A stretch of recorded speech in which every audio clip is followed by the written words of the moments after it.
मैं जब भी हाथरस की उस घटना के बारे में सोचती हूँ ना, मुझे वर्तमान समय नहीं बल्कि 80 के दशक का वो समय याद आता है जब समाज में ठाकुरों और ब्राह्मणों का बोलबाला हुआ करता था और जो दलित थे वो तो बेचारे इन दोनों के बीच में पिसाते थे।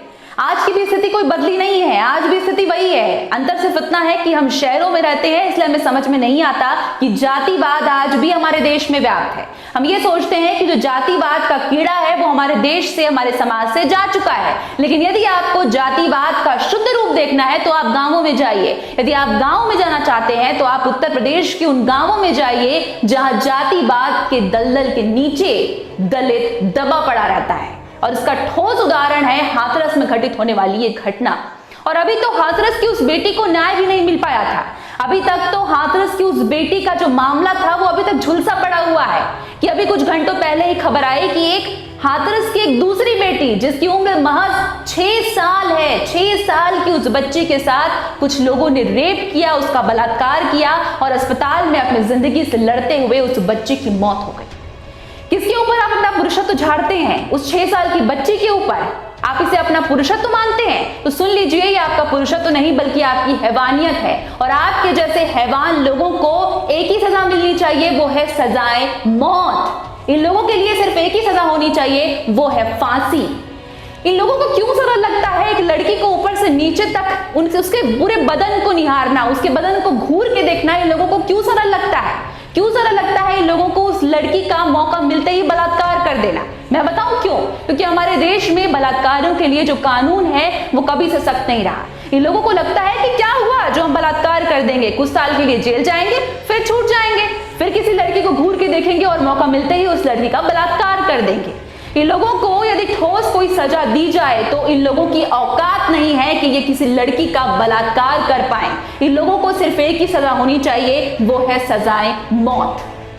अब आप यहाँ ये सब सुनकर जरूर सोचेंगे कि जो निर्भया का मामला था उसमें तो सरकार ने अपनी सक्रियता का प्रदर्शन दिया, उसमें तो सरकार ने दोषियों को फांसी दे दी।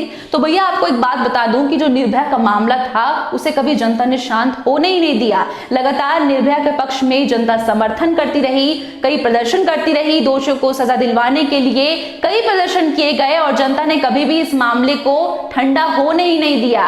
और इसके बावजूद भी उसके जो दोषी थे निर्भया के, उन्हें सजा मिलने में कितना समय लगा? 8 साल का लंबा समय। कि हमारे देश की सरकार इतनी सुस्त है कि हमारे देश में बलात्कारियों को सजा देने के लिए हमें इतना लंबा समय लगेगा और उसके बाद 8 साल के बाद उन्हें उनके दोष की, उन्हें कर्मों की सजा दी जाएगी? क्या हमारे देश का कानून इतना अंधा है? क्या उसे इतना समय लगता है दोषियों को सजा दिलाने में? फिलहाल अभी जो हाथरस का जो दूसरा मामला सामने आया है जिसमें 6 साल की बच्ची के साथ कुछ लोगों ने बलात्कार किया है, उसके जो परिजन हैं उस बच्ची का शव लेकर रोड के बीच में बैठे हुए हैं। उनकी ये मांग है कि जब तक उनकी बेटी के जो बलात्कारी हैं उन्हें सजा नहीं दी जाएगी वो अपने बेटी का अंतिम संस्कार नहीं करेंगे और वो इसी तरह से धरना देते रहेंगे। हाथरस की एक और बेटी की दुष्कर्म के बाद मौत हो गई। 15 दिन पहले सादाबाग क्षेत्र में मई जटोई निवासी 6 वर्षीय बालिका के साथ अलीगढ़ जिले के इगवास गांव में रेप की घटना हुई। लड़की का दिल्ली के एक अस्पताल में इलाज चल रहा था, लड़की की मौत हो गई। घटना से गुस्साए परिजनों ने शव को सड़क पर रखकर जाम लगा दिया है। परिजनों की मांग है कि जब तक सही आरोपी नहीं पकड़ा जाएगा और इगलास कोतवाल को निलंबित नहीं किया जाएगा तब तक वे बच्ची का अंतिम संस्कार नहीं करेंगे। मौके पर भारी मात्रा में पुलिस फोर्स तैनात है। इस मामले में पुलिस ने आरोपी को गिरफ्तार किया है, लेकिन परिवार का आरोप है कि पुलिस ने सही आरोपी को नहीं पकड़ा है।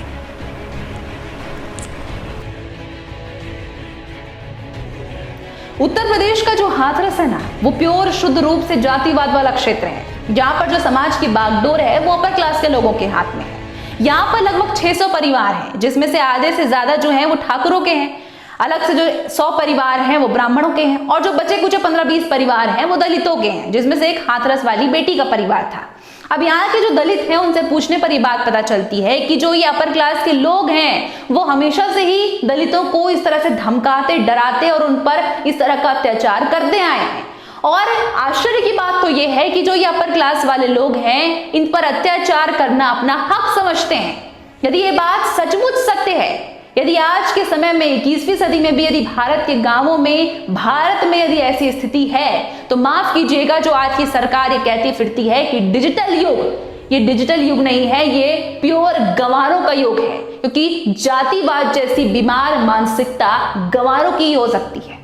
अब इसके बाद जब राहुल गांधी और प्रियंका गांधी वाड्रा हाथरस पहुंचे उस बेटी के परिवार वालों से मिलने के लिए, तो ये कहा गया कि वो अपने सत्ता की रोटी सेकने वहां पहुंचे हैं। तो भाई उन लोगों से मैं ये पूछना चाहूंगी, ये कहना चाहूंगी कि सत्ता की जो रोटी है वो नेता नहीं सेकेंगे तो क्या हम और आप सेकेंगे? ये तो नेताओं के खून में होता है कि पक्ष विपक्ष की और विपक्ष पक्ष की टांग खींचता है। अब यदि वहां पर सरकार भाजपा की है तो कांग्रेसी वहां जाकर अपनी सहानुभूति तो दर्शाएंगे ही, वहां पर अपने सत्ता की रोटी सेकना तो चाहेंगे ही। अब चूंकि यदि वहां पर कांग्रेसी सरकार होती तो भाजपा के नेता जाकर भी वहां वही करते जो कि कांग्रेसियों ने किया। इसमें कोई बड़ी बात नहीं थी, इसमें कोई तुल देने वाली बात नहीं थी। जबरन इस बात को बहुत बढ़ा चढ़ा कर बताया गया, जबकि ये बहुत कॉमन सी बात है। वर्तमान में घटना हाथरस में हुई है। पिछले बीते समय में न जाने कितने ही हाथरस निर्मित हो चुके हैं और भविष्य में न जाने कितने ही हाथरस निर्मित होने वाले हैं, कितनी ही बेटियों का बलात्कार होने वाला है। तब तक जब तक हमारे देश में एक ठोस कानून नहीं बन जाता इन बीमार मानसिकता वाले बलात्कारियों के लिए, बलात्कार तो छोड़िए, जब तक इनकी रूह नहीं कांपती किसी बेटी को भद्दी नजर से देखते हुए, तब तक हमारे देश में, हमारे समाज में बेटियां कभी सुरक्षित नहीं रह सकती। अब जरूरत है एक ऐसे ठोस कानून की, एक ठोस निर्णय की, एक ठोस सजा की, जो इन बलात्कारों के लिए बनाई जाए, जिसे सुनकर इनकी रूह तक कांप जाए।